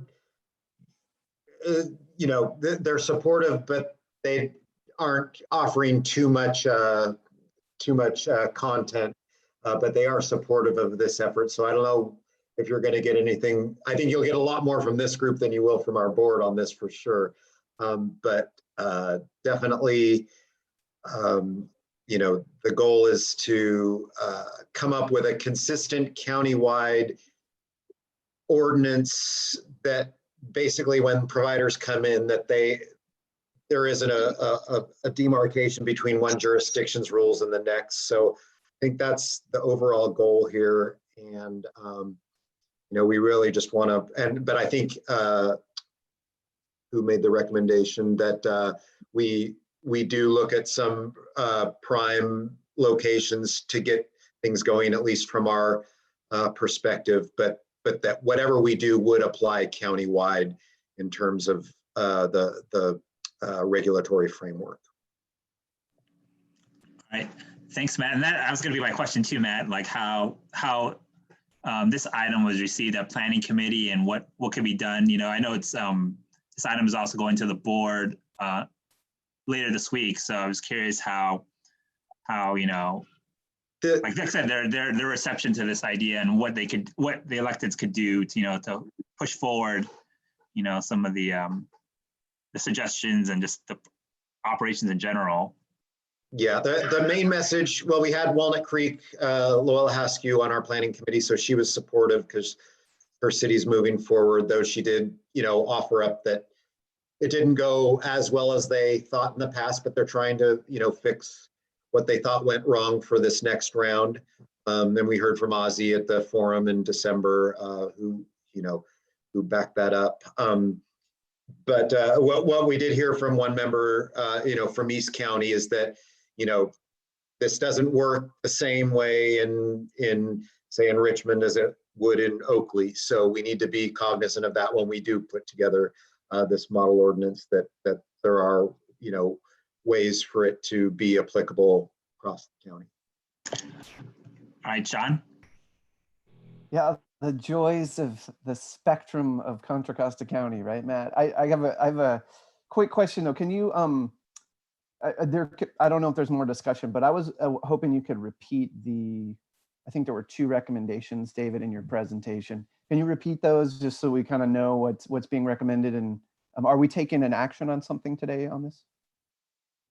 I can't answer about the action. Someone else should do that. But the recommendations, I will admit, are a little fuzzy, but I think the 2 you're referring to are, number 1, that we will work to create this model ordinance, and number 2, that we are going to engage in agency coordination, both with among the jurisdictions in the county, that is the cities, the towns, and the county itself, plus other agencies, including BART, East Bay Parks, and the bus companies. So those are the 2 major recommendations. As we're talking, it seems clear to me that both of those also do need to involve some building foundations at the commission and council levels, to let them know in advance that they might see this ordinance at some point and make sure that they're going to be interested in that.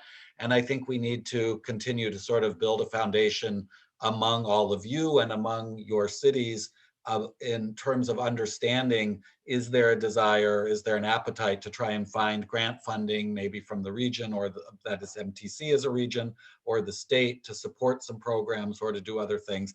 So I think all of those will be ongoing as well.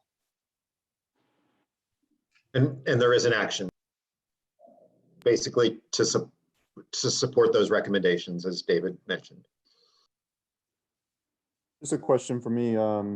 Is the model ordinance, is this intended to be countywide specifically, or more region, like, for example, Central County, West County, East County? Is it countywide specific? My understanding of the regulatory needs is that they would be pretty similar across the county, and that it raises an interesting point, because I forget his name, but our planning committee member from Oakley, he said, well, we don't want to be forced to have micromobility. We're not ready. And what I said was, this will be a model ordinance that will be available to you if and when you have a need to adopt it. So I don't think the ordinance would be different between Walnut Creek on the one hand and Oakley on the other, but what might be different is that Walnut Creek might adopt it much sooner, and Oakley may wait some years before they ever need to adopt it. And I think that would be all right. But I don't foresee us writing a different ordinance for Oakley. I think it would be available to any city that wants it. And I think we can anticipate that some cities will adopt sooner than later due to need.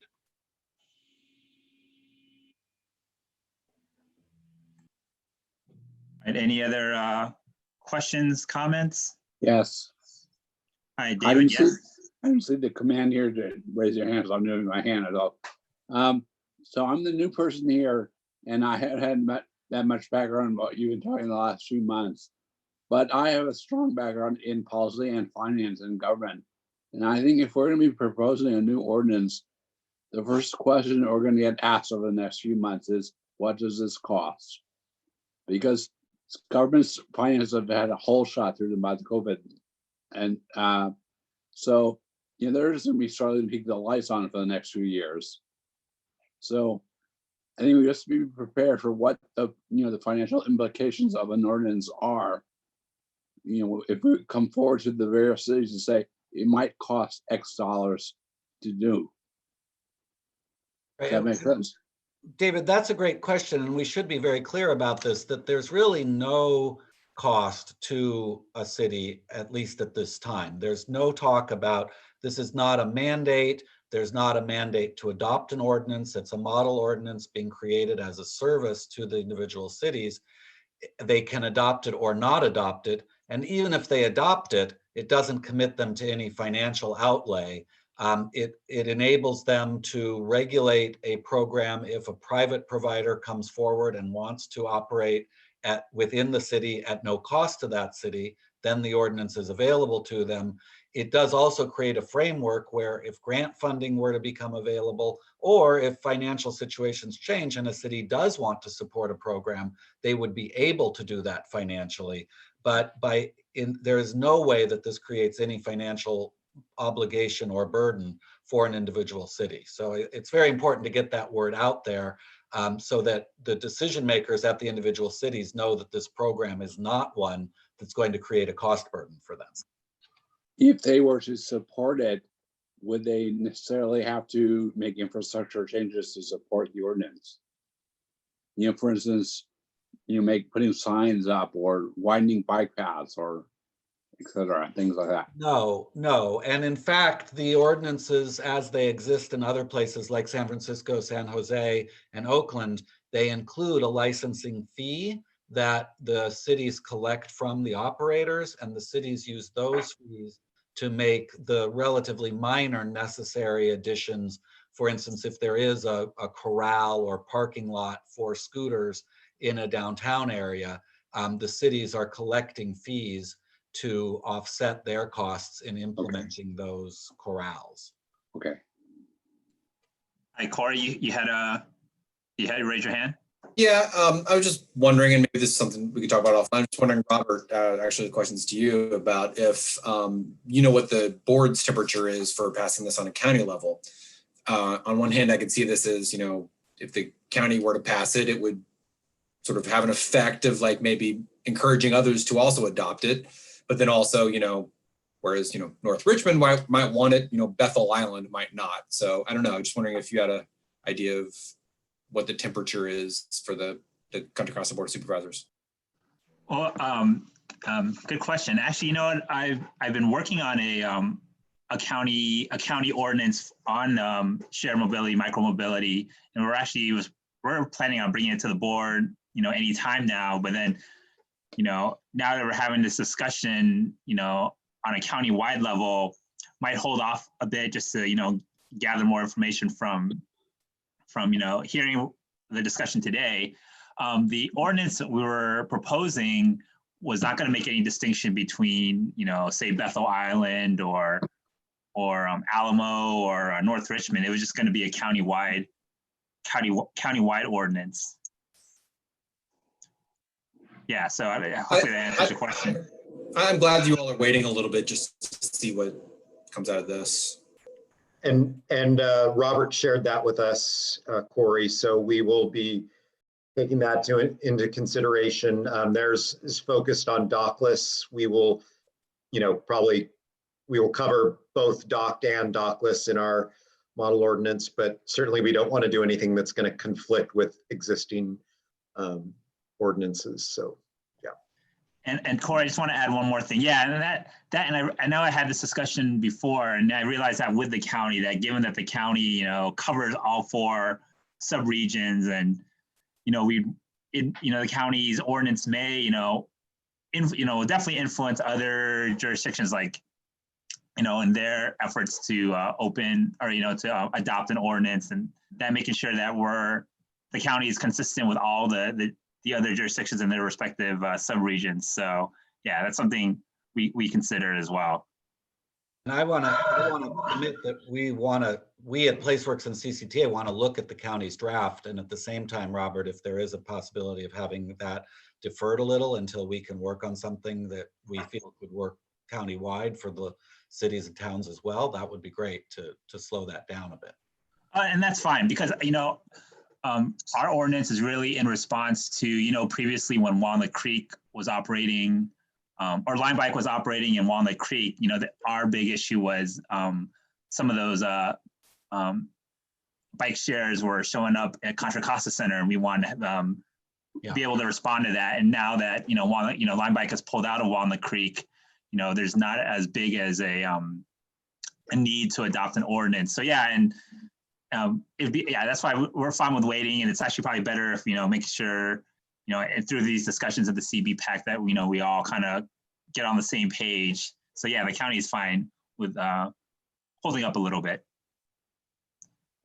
And Sean, you had Sean and then Eric and then Oli. So Sean first. Sorry, Oli, I may have jumped in front of you there. The main concern for the park district is that we are open to exploring changes to our ordinance because they currently do not allow these on our trails, and they're just going to show up at some point. So that getting caught flat-footed was not a really good option for us. And then we also, obviously our district includes Alameda County, which is not, as far as I know, ACTC is not developing sort of a countywide ordinance. And so what we didn't want to see happen as well is that cities just start popping up with their own rules because these are linear facilities that travel through multiple jurisdictions. So I think this is a great step forward. And I wanted to also mention that the ordinance, so we were talking a lot about, companies and scooter share, but there's also privately owned scooters operating on there right now. And we need some rules for that as well. So I think this is great. And that's all. All right, thank you. Actually, Eric, if you don't mind, can I get Oli first and then you? Thanks. All right, Oli. Yeah, thanks. I would like to speak in favor of adopting whatever we've talked about adopting, but would point out that if we move forward with this, it is going to require infrastructure. We have to connect the existing pieces because it won't take many crashes with people on electric bikes or scooters being run over before our citizens and our elected leaders are going to say, hey, wait a minute, there's a problem here. We want to head that off at the pass, it would seem to me.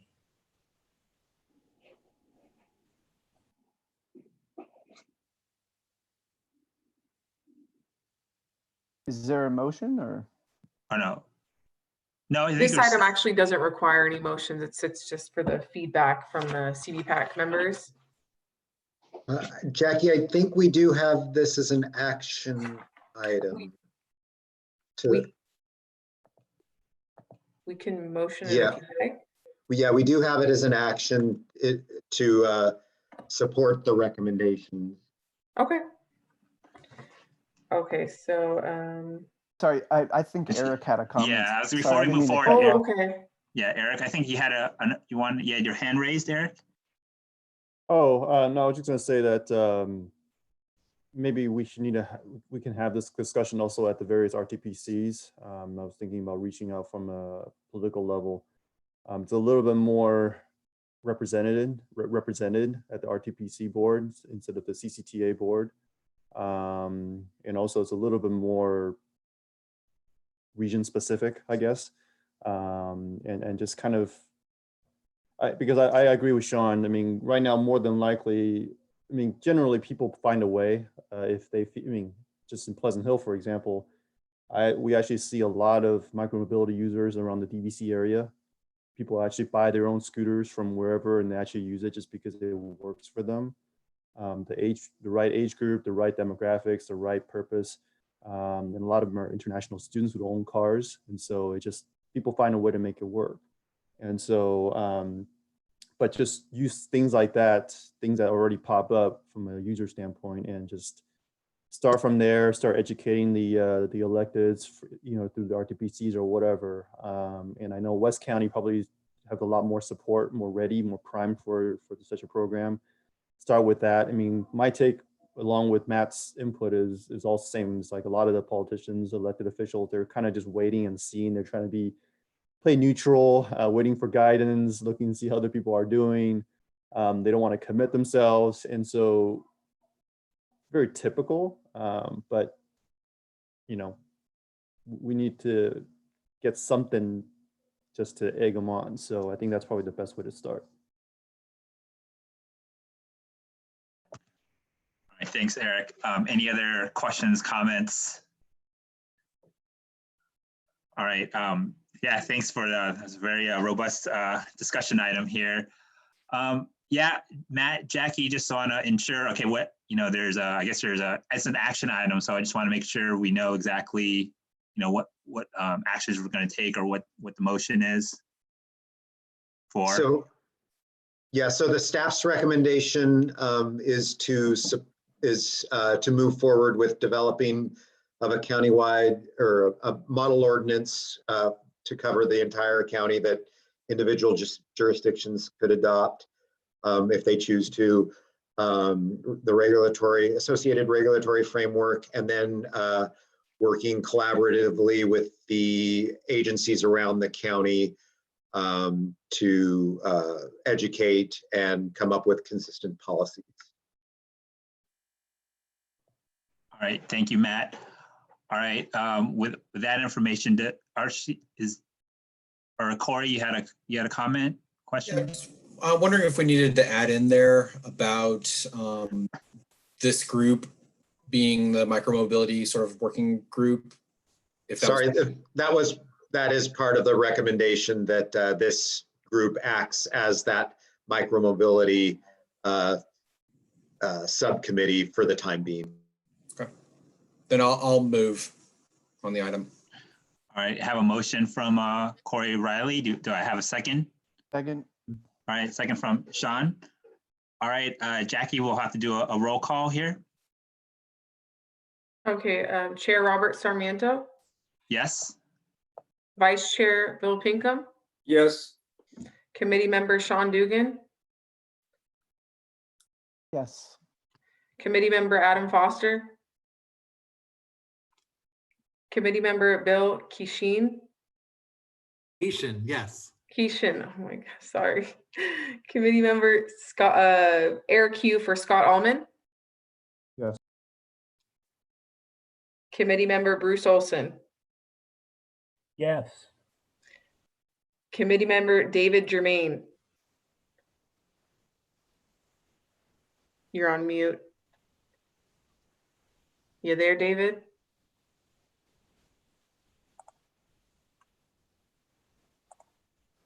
David, are you there? You come back to him. I'm there. I'm here. Okay. Okay, Yes. thank you. Committee Member Corey Riley, Yes. Committee Member Paul Reinders.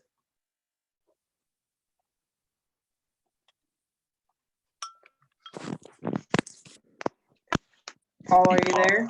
I think Paul left. I don't see him. Oh, maybe he's here. I do see him. Paul, are you there?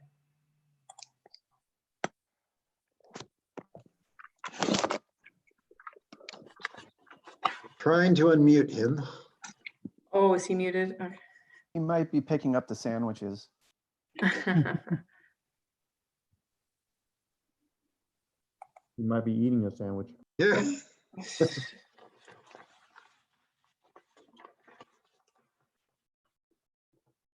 Yeah, Jackie, why don't you move on, and there's that. Okay, so the motion passes unanimously with, I believe that would mean Paul abstains since he's present, but we're not sure what happened there.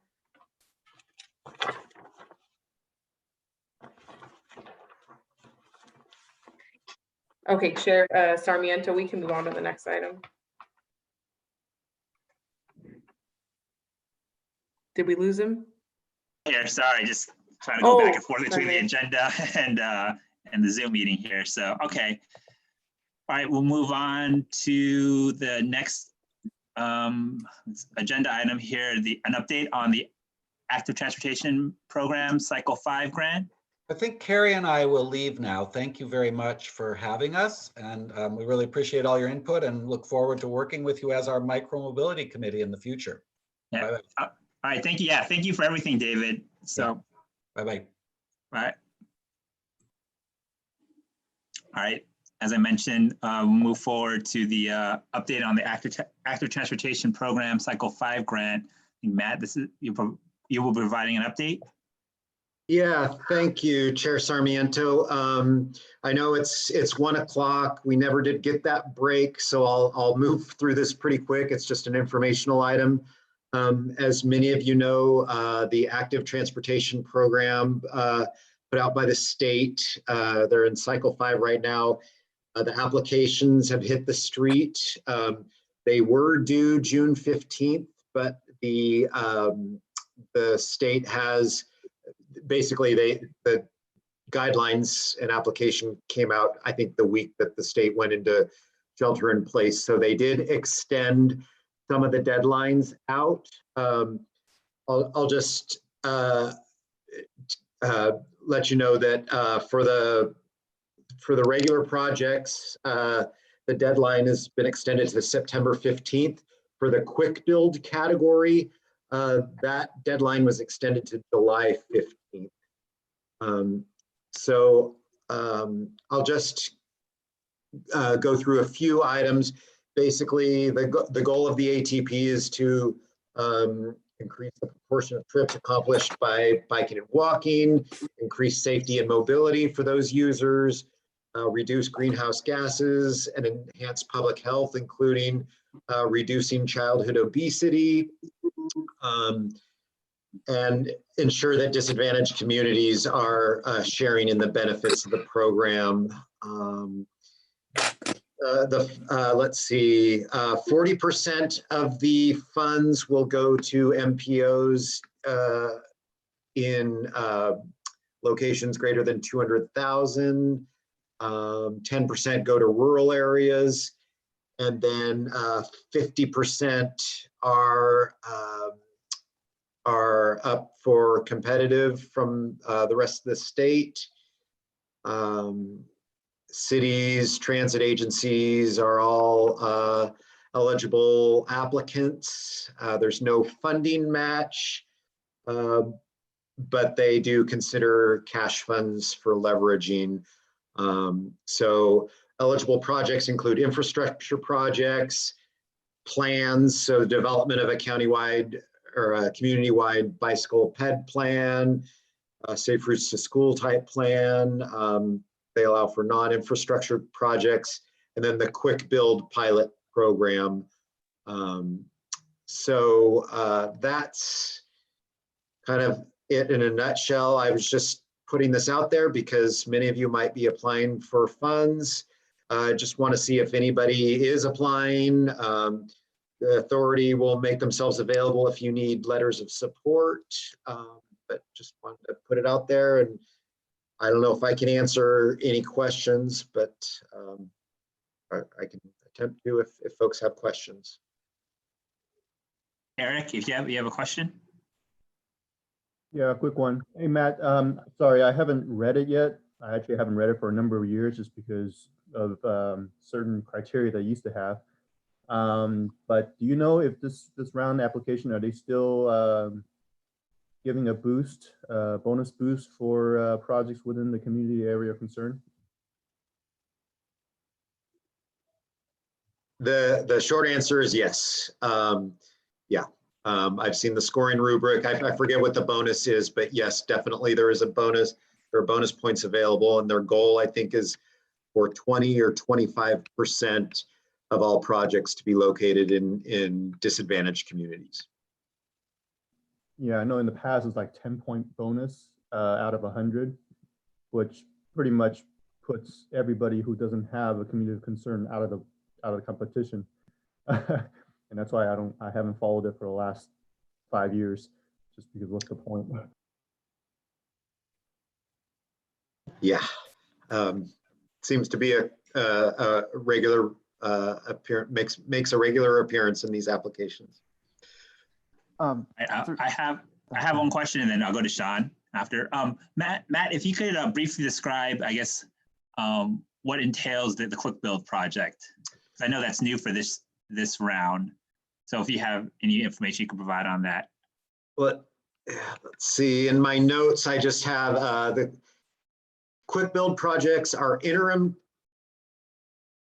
capital projects, capital improvement projects that further the goals of the ATP. These projects require construction and are built with durable, low to moderate cost materials, but last from 1 to 5 years.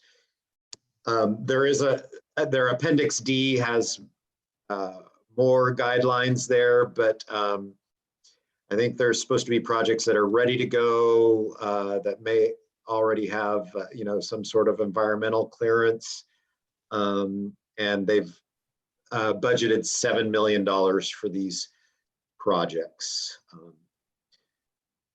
So I would definitely encourage you to read through the guidelines. And I haven't read through the Appendix D yet. I was just looking at kind of the summary of the program. Yeah, it should be an interesting category this time around. Yeah, okay, I'll take a look at Appendix D. Thank you. And Sean, you had a question and comment? Yeah, thanks. We are preparing an application, and you mentioned letters of support. We're looking at an SF Bay Trail connection in Martinez. So should I just work with you on that, Matt? Okay. Sure. Thank you. All right, any other questions, comments? All right, I don't see any other hands up. So, all right. Oh, I'll comment a little. We were sort of approached for one, I suppose. So last go around for the ATP, I don't think Northern California got any of the money. I think it all went to Southern California. And so they really wanted to get, I guess, to help Northern California out some. So Caltrans is actually, I think, taking the lead on the application for I-80 and Central Avenue in like the El Cerrito, Richmond kind of area there to help clean that up, because that's one of our worst on-ramp, off-ramp places. So that's going to make that area more pedestrian and bicycle friendly, hopefully. Yeah, that'll be Caltrans' application. And from what they said, it'll be their only application in District 4. So hopefully that'll give it some extra weight.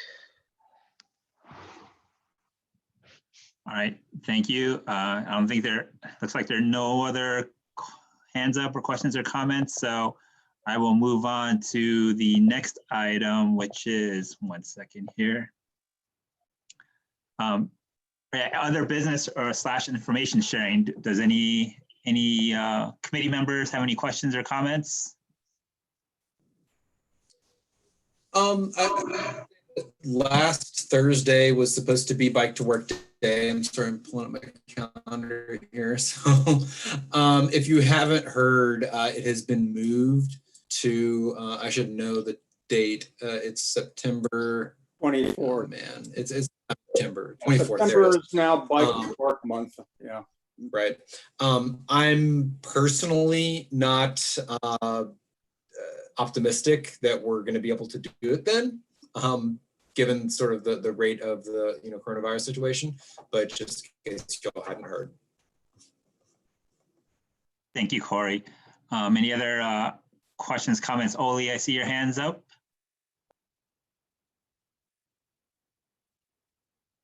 Yeah, sorry. This is Oli. 7 weeks ago, I fell off a step stool and broke my hip. So if we weren't holding this meeting on the computer, I would not be able to attend. I'm healing, but it's not as, I'm 70 years old, and I want to share with you guys that are young, don't fall and break your hip. All right, thanks, Oli. At least you're still, you made it to this meeting, so I'm glad for that. Sean, do you have a question, comment? I'm sorry about that, Oli. It sounds like maybe you could use an e-bike, though. I'm just saying. Joking aside, I just wanted to share. I'm not sure if I'm allowed to share my screen or not, but I can provide it to the committee. We did a GIS analysis on our trail counters, sort of comparing 6 weeks before the shelter-in-place order and 6 weeks after, and then also this time last year versus this time this year. And it's some pretty interesting results in some areas. I've got some maps I could just send just to save time in the meeting. Motion to allow Sean to show his data. I don't know if I can. Can I? Let's see.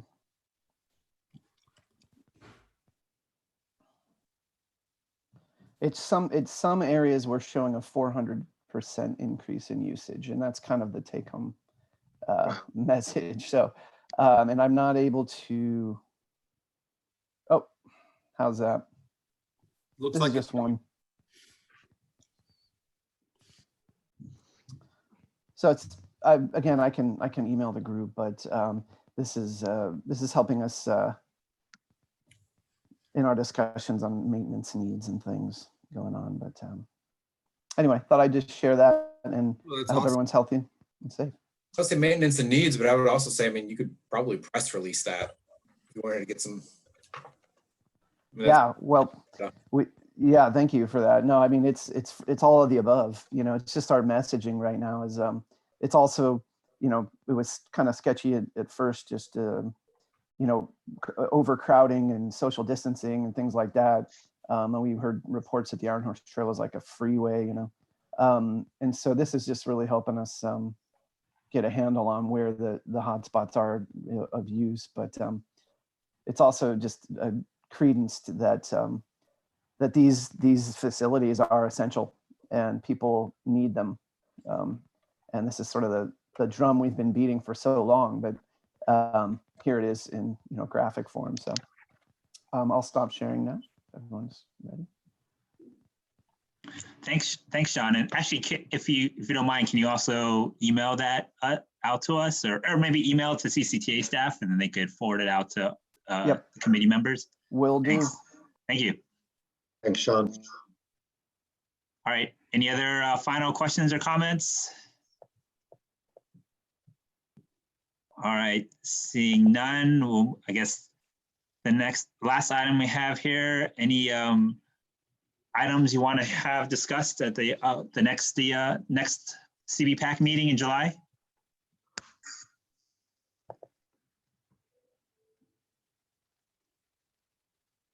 All right. I guess Matt, we'll just wait till you know, I guess you'll reach out to us, I guess, early July for any agenda items. Yeah, and if people have ideas in the meantime, feel free to send them over to the chair or Jackie or myself. I guess one thing that would be interesting to get an update on, in Danville, they've implemented some pretty interesting bike sensing technologies at the lights. It'd be interesting to see if other groups are doing the same thing as a way to facilitate biking. Obviously, it's really hard to kind of get out and stop and push the button, but the sensors are a really nice addition, and it could be something that could be incorporated countywide. Actually, it's not the same thing as bike loops, right? Something different. Yep. Actually, Matt, I wonder about this, if this would be a good item or an item to discuss in July. You know, given the changes as a result of coronavirus and, you know, bike ped use and, you know, slow streets, things like that, would it be useful to have that kind of discussion at the July meeting? Yeah, we could have some sort of roundtable. I'm not sure if that's what you envision, but sure. Okay. All right. Any other final comments, questions? All right. I think we're done for today. So we're adjourned, and the next regular meeting is proposed for Monday, July 27th at 11 a.m. I think we'll wait and hear from, I guess we'll hear from CCTA staff if that's going to be in person or continue to be on Zoom. So yeah, we'll update. We'll get an update in July. All right. Thank you all. Stay well, Oli. All right. Back. I have to go. I have a long ride home. All right. See you all.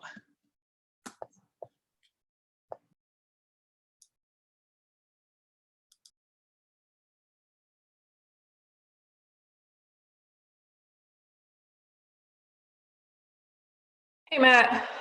I can't hear you. You're muted. Let me unmute you. Fun. Hey, did How's it Jackie going? sign off? I think we lost Jackie. Okay. I need to figure out how to end this thing. I think I can end it. Okay, hold on. Stop.